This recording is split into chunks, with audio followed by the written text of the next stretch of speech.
Hi, my name is Antonio Ciacca.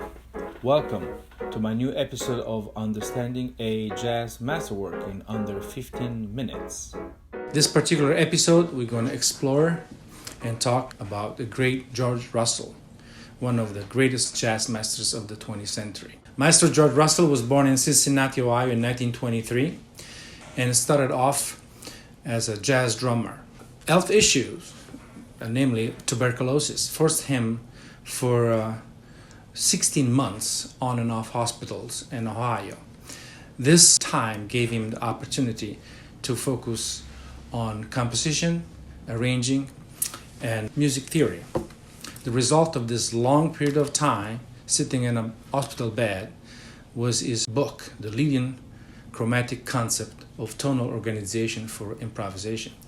Mr. Russell moved to New York in early 40s and with encouragement of the great Benny Carter. In New York, he found himself immersed in the great time of the bebop. He played with Charlie Parker, with Dizzy Gillespie, and Dizzy Gillespie and Benny Carter were the first band leaders who gave him a chance as a big band arranger.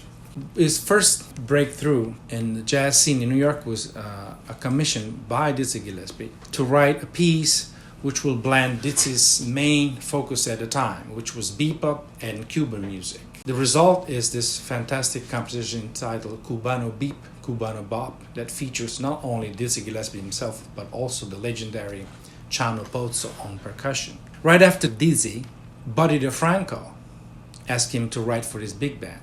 And the result of that commission was another piece where George Russell combines elements from Charlie Parker and elements of Stravinsky's music. We must emphasize the fact that while in hospital, George Russell studied the European classical, and thanks to Tony Scott, he was able to get in touch with Jewish-German expatriate in the U.S., Stefano Volpe, which was a student of Anton Webern and knew the dodecaphonic system very well. That's how George Russell got immersed in European classical tradition. The piece that George Russell wrote for Buddy DeFranco is called Bird in Igor's Yard. Very adventurous jazz big band sounds from the late 40s. These two iconic arrangements, Cubano Beep, Cubano Bop, and a Bird in Igor's Yard, put George Russell on the map. He's the most innovative and original arranger alongside with Gil Evans of the jazz scene at the ending of the 40s in New York City. He's also commissioned to write arrangements for Charlie Parker's upcoming project, Bird with Strings. And he does arrange his most famous composition, Aesthetic. But unfortunately, the producer decided not to record this arrangement. But luckily for us, great saxophone player Clark Gibson did record George Russell arrangement for Charlie Parker on an album entitled The Lost Arrangement of Bird with Strings. One of his first breakthrough pieces is a composition entitled Concerto for Billy the Kid, which was a slight homage to what Aaron Copland had written a few years earlier, Ballet for Billy the Kid. In this case, Billy the Kid is really Bill Evans, which at the time was an unknown piano player from Plainfield, New Jersey, whose solo on Billy the Kid made him a great sensation on the jazz scene. Around 1957, George Russell gathered around him a number of great soloists who used at length all through his career, namely Bill Evans, Art Farmer, Al McCusick, John Hendricks, John Coltrane, Eric Dolphy, Don Ellis, the most original and creative improvisers of the time. Between 1956 and his departure for Europe, George Russell's output is nothing short than spectacular. His albums are masterworks after masterworks. The Jazz Workshop, New York, New York, Aesthetic, the writing, the interplay between the players are just some of the major masterpieces of the 20th century. Right after that, in 1964, George Russell moves to Europe, moves to Scandinavia, where he felt his music was much more appreciated. And for a stint of 5 years, he worked with the Swedish Radio Jazz Orchestra and with great soloists like Jan Garbarek, and wrote a lot of music, included the Othello Suite Ballet. In 1969, thanks to his old friend Gunther Schuller, who had just started the jazz department at New England Conservatory, George Russell comes back to the United States and starts teaching until the ending of his life. All through the 70s, George Russell uses electric instruments, electronic instruments, and aesthetically moves along the same lines as Gil Evans, as Miles Davis Electric. At the ending of his career, his Living Time Orchestra is major way of expression. The piece I want to talk about today is entitled All About Rosie. It's a extended composition about 11 minutes long that George Russell composed, a commission from the Brandeis University Festival of Fine Arts. We have two versions. We have the 1957 original version, and we have the 1961 Jerry Mulligan version, which has a bigger ensemble. We're going to be talking about the original version of 1957. The composition is organized in three movements. According to the composer, is based on a motif taken from an Alabama Negro children's song entitled Rosie, Little Rosie. Rosie, darling, Rosie. Ah, Rosie. Rosie, darling, Rosie. Ah, Rosie. Ah, Rosie. We have the first movement, which lasts about 2 minutes, where we have a fast-paced 10 bars melody statement, where we have a color response between trumpet and trombone. In the following 20 bars, we have the melody reorchestrated, the melody passed on to different instruments, while piano, vibe, and bass enter and they start to build up the tension. In the following 16 bars, the melody is passed on to the flute and the alto, while guitar and bassoon playing unison lines to increase the tension. And the time shifting, which was presented in the previous 20 bars, now is a main feature of the composition. This all tension builds up into the final 60 bars of the first movement, where the contrapuntal texture and the homorhythmic horns writing intensify until an abrupt ending.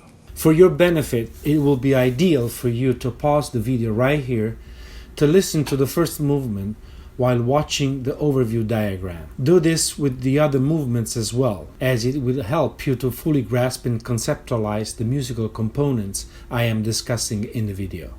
The second movement, which lasts about 3.5 minutes, is a slow bluesy movement where the original theme has been rephrased and adapted to the new tempo. The composition technique is largely used is counterpoint. And there's no particular blues form, neither a tonal area. I will say the form resemble a type of theme and variation, which builds up through 7 variations to a little coda, 5 bars coda. The last movement is the longest movement of the piece and lasts about 6 minutes. And this last movement is where we find the great soloists, where the great solos are. We have 4 soloists. We have Bill Evans on piano, Al McCusick on alto saxophone, we have Art Farmer on trumpet, Teddy Charles on vibraphone, and we have John LaPorte on tenor. The last movement, the third movement, is where the big fireworks happen. We have an 8-bar intro by the drummer and a 4-bar phrase that gets repeated many times. So almost like a theme given to the drums. The main theme is again contrapuntal, a lot of imitation writing between the instruments, until after 26 bars of this section, we get into a classic homorhythmic tutti big band sound. That's the closest to the big band sound of the 30s and the 40s. Right after that, we get into the central part of the movement where Bill Evans takes his first chorus, 32 bars, chorus of solo, completely alone. This is one of the most famous solos in the history of jazz. Bill Evans is heavy featured on this movement. He's obviously the greatest of the soloists, and he's absolutely capable of playing with stop time by himself, accompanied with send-off. So his four chorus of 32 bars, he goes through different dynamic situations, from solo piano to solo piano with stop times to piano accompanied by bass and drums to send off for his last chorus. Right after Bill Evans, we have the alto saxophone solo, where the great Al McCusick is playing his solo on the same structure, same 32 bars, with very sparse background from the other horns. Same thing happens with Art Farmer trumpet solo, one chorus with the same exact sparse background from the other horns. Then Teddy Charles takes his solo, and again the horns are playing the same sparse background. Now before the last solo, before the tenor, John LaPorta last solo, we have a transition. We have 10 bars, all through composed written transition, who breaks down the monotony of the cliche of the solos after solos. And that prepares us to the last solo of the chorus of John LaPorta, and that projects the whole piece into the recapitulation. Almost as a sonata form, we have main theme, we have the development, which start with a tutti big band, and we have the soloist, and then we have the recapitulation at the end. The recapitulation, we hear the same melody again and with a sharp ending. The composition techniques used in this particular piece are counterpoint, big band sonorities. Let's not forget that George Russell comes from the big band era, and he has that sound in his arsenal as an arranger. We have the element of call and response, which we will trace back into the African-American religious music, and a lot of rhythmic shifting of the main theme, which is like a contemporary classical technique, where the same melodic material is re-articulated rhythmically, and the alternation of time signature. In the early 50s, there was a tentative of combining the two souls of American music, jazz on one side with Duke Ellington and John Coltrane, and classical music on the other side with Leonard Bernstein, Aaron Copland. Gunther Schuller was one of the theorists behind what the critics called the third stream. John Lewis was another one, Jerry Mulligan was another one, John Carisi was another one. Well, I think George Russell was probably one of the best of this way of thinking called third stream. Luckily, by the ending of his life, Mr. George Russell was awarded with MacArthur Foundation Genius Award, and that kind of put him where he belongs, in the pantheon of the great American composers.